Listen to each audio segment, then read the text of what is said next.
Kia ora tātou. Just a warm welcome from my country of Aotearoa, commonly known to you as New Zealand. It's nice to be here. Typically in my culture, when whether a formal or informal setting, it's appropriate to identify ourselves, and we normally do that by connecting to our land or the elements, if that's all right. I know we're limited in time, so I'm going to go through this really quick, if that's all right. Ko Taupiri Te Wānanga, so the mountain that I connect with where I'm from is Taupiri. I'm from the Waikato area, is Hamilton, which is about an hour and a half south of Auckland. Ko Waikato Te Awa, the river that I connect with in my area is the Waikato River. Ko Tainui Te Waka, the canoe that I connect with is the Tainui canoe. Ko Ngāti Whawhākia Te Hapu, my sub-family or my sub-tribe in the region where I'm from is Ngāti Whawhākia, which is about an hour, just over an hour south of Auckland on the way to Hamilton. Ko Te Ohaki Te Marae, this is my whānau marae from where I'm from, so that identifies me and it links me to, it provides a genealogy link if you're in New Zealand, for many of our tribes within New Zealand.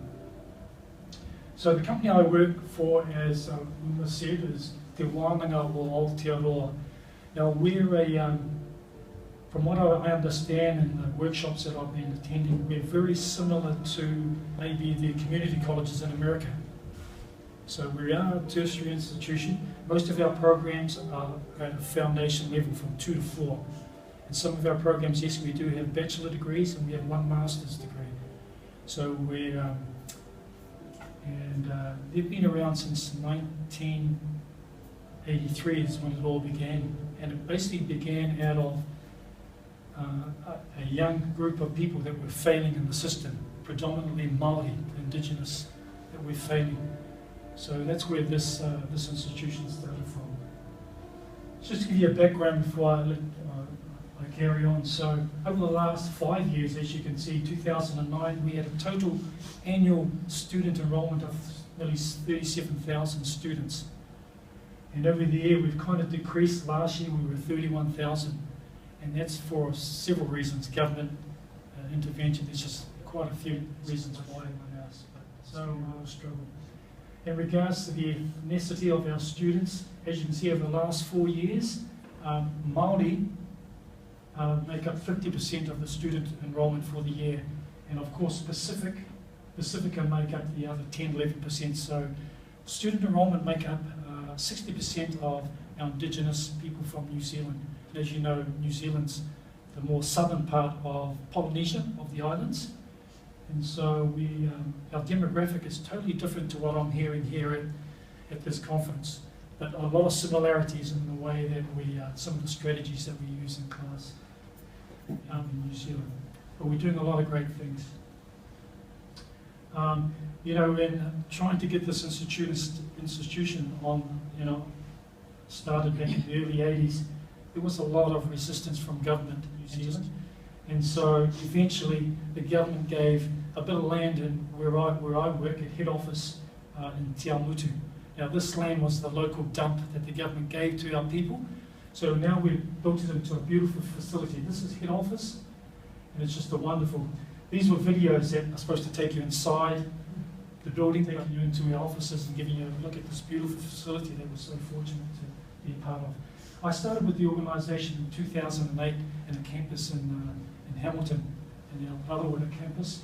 And I started as a tutor, tutoring level 2 to 4. And so, coming out of mainstream school into a pedagogy, an Indigenous pedagogy like Te Wānanga Aotearoa, which is mind-blowing for me. So it was a really humbling experience for me, and I learned a lot in the way that students should be treated and the way they should be taught. So, but as I went on in my teaching experiences, I realised that there was no LMS that they were learning. There was no. They had one. They had Moodle. Moodle in this institution started back in 2005, but no one was using it. So when I came into the institution, I was asking a lot of the teachers right throughout all the programs, is no one using any kind of LMS? And of all the the faculty that I spoke to, there were probably 95% of the faculty were using no form of e-learning. So it was just crazy. So that got me on the road to my master's thesis several years ago. I thought this would be a great opportunity to kind of pinpoint in this institution who are the staff are using it, why aren't they using it, and for what reasons are they using it. So it just kind of sealed the deal for me. So my principal question, as you've seen in the first slide, was, well, what are the significant factors that are influencing the adoption of movement by staff in a Māori tertiary institution? So yeah, just to give you an idea of the scope of my research, so as you know, New Zealand, hands up, who has been to New Zealand? Wow, you got to come to New Zealand. So anyway, where I'm located is this area up here. This is tiny, but this is where the scope of my research was done. So Te Wānanga Aotearoa has divided the country into 6 regions, basically. My research only took care of this area here in the brown. So just to give you a more in-depth look at that area. So in that area, there's basically 6 campuses in that area, beautiful campuses. We've just recently finished our 6th one here, where I live close to. It's just a beautiful campus to be a part of. And that's where they have all the diplomas and degrees and the masters on that particular campus. But for my research, as you can see, number 1 was Larawira Rahui Pōkeka, which is a Huntly, at Larawira in Hamilton, Apakuru in Taumutu, we had Tokoroa, Maniapoto and Te Kuiti. So those were the 5 campuses that the research covered, because they make up that area here in the brown tidery.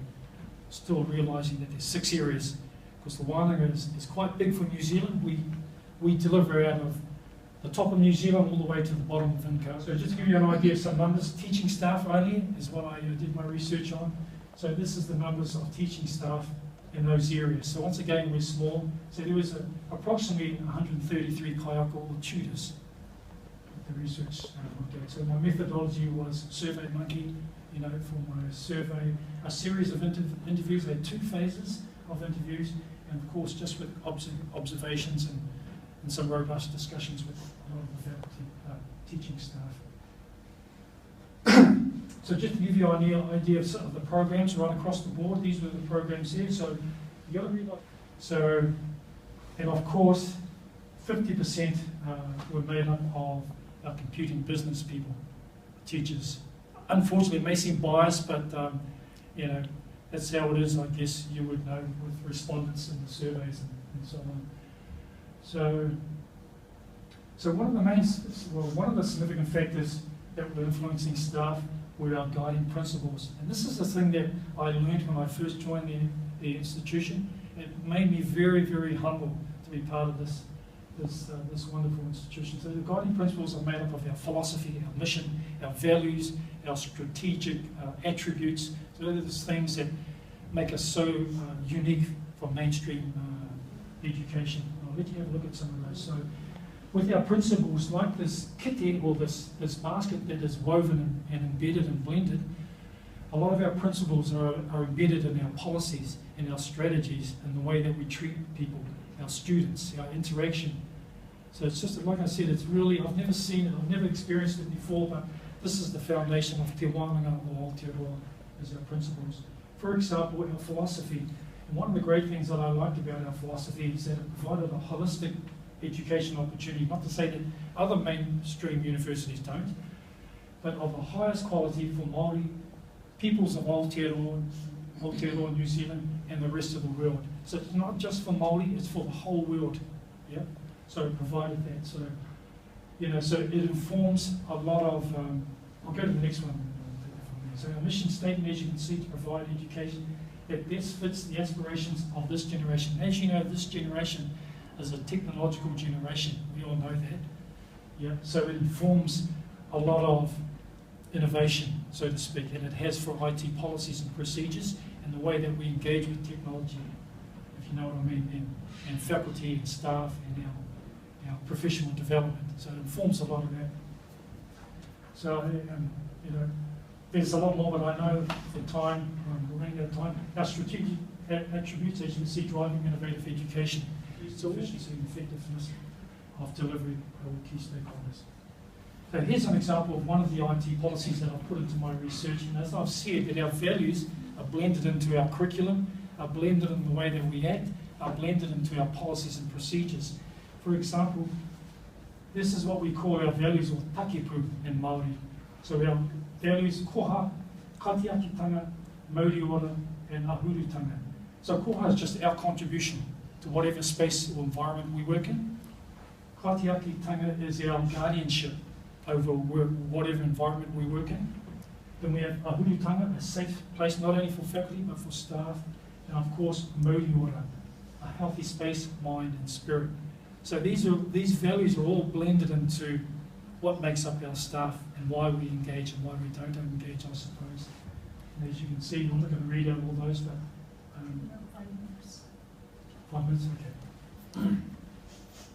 Okay, another significant factor that I realised in the research that there was traditional versus non-traditional. Now, the Wānanga is very, very traditional. You've got to understand that we're an indigenous culture, and so we rely on carving, we rely on weaving, we rely on singing song, on dancing, on learning our whakapapa and our genealogy through our song and our dance. You know what I mean? So, and one of the biggest programs in the organisation is Te Reo Māori. So these are the big guys that bring in a lot of money for the institution. So it's traditional versus non-traditional. As you can see, nearly 70% are still traditional. They still rely on traditional strategies within a classroom. Yep, and 96% we rely on our hard copy resources. You know, because just to give you an idea of our demographics, we have majority of our students are 40 years and over. Female, made up of 60% of Indigenous. So it doesn't take a scientist to figure that out. And so you can imagine the difficulty in a classroom scenario for a lot of our tauira. Yep. So they rely on 96% rely on hard copy. These are just an example of computing resources. So here's an interesting thing. In the interview, 91% said yes, they want to be student-centric, but they aren't student-centric, but they want to be. So there was a bit of a contrast there. I found that interesting. Internet usage. So 60% said their skills were very good. Yep. These are staff now. 28% good. Computer skill literacy also. Nearly 50% said they were excellent skills, and 40% good. Those who had used Moodle before, 80% said they have used Moodle either in prior employment as a student or currently as with the institution. But it didn't necessarily mean that they knew how to use it properly, because 75% said they haven't had much training, which was quite significant for our staff. This is another factor, the accessibility to technology. So every staff that teaches gets a laptop and a PC. Gets their own laptop to take home whatever, and a PC in their office. That's not including all the PCs in the labs and the classrooms and so on. So the accessibility was a factor, believe it or not. And of course, in regards to the frequency of accessibility, 84% said always. So why did I use Moodle? I'll let you have a look there, but as you can see, number 7 was video tutorial. Now this may seem silly, but a lot of our faculty rely on video tutorial in their strategies in their classrooms. And 6, we had to communicate with students and so on, reinforce learning. Disadvantages for using Moodle: time consuming, not user friendly, requires training and so on, as I've said. I'm going to skip that one. So here's an example on our Moodle page, the videos that were provided. Now we used to have LearnKey, and we used to pay thousands of dollars to LearnKey. Sorry for the Americans that are here with us. We used it for years, but we then decided to make our own video. Like I said, my videos don't work because I came from New Zealand Mac to Spanish A-Servants. So this is a video. So they're all Indigenous actors, personalities on TV and radio. So we use them. So that's a video. So it just has a little short scenario on using Dreamweaver. This guy here, his name was Toast. We laughed when we saw this character, but you've got to understand, in New Zealand, it sounded New Zealand, it looked New Zealand, so it really related to our student and our demographic within our classrooms. So we created our own videos. They were just wonderful videos. This was a big project that I was involved in. And so, now, as you've seen previous slides, is one of the main reasons why we use it is for repository reasons. Unfortunately, we don't use the full e-learning technology the way we should, but a lot of our faculty just use it to store videos, to store lecture notes, whatever, unfortunately. So, and as I've said, once again, all our hardware, our hard copy resources, our videos and so on, our faculty mainly use it for that reason, unfortunately. I'm sorry folks, because of time. So just to summarise, training has been provided, quality needs to be looked at, the accessibility is good. Guiding principles is a huge one because that informs staff professional development to engage in technology and where we need to engage. Traditional versus non-traditional, there is a gap there that the organisation needs to really have a look at. Internet usage and computer skills, right? So my recommendation to the institution is to look at it from a student perspective, maybe do research from what students are seeing in regards to the e-learning technology. Instead of just a regional research that I used, it could go to the other 5 regions, the whole country, and maybe do a research that way. We need some robust training in e-learning technology for staff. And one of the most important things that I realised is that we need some e-learning technology. So that's my, of course, a gap between traditional versus non-traditional. So that's my thesis. I just finished it, just graduated a couple of weeks ago, and it's a miracle that I'm here. So thank you for listening. Appreciate it. Time for questions.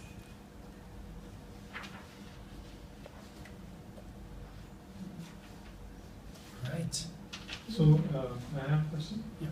Apart from the changes in the videos, was there anything significant which was attuned to the Maori culture, which was reflected in the use of Moodle? Yep, good question. In our videos, they're using a lot of Māori kupu, a lot of Māori words that a lot of our Indigenous people relate to.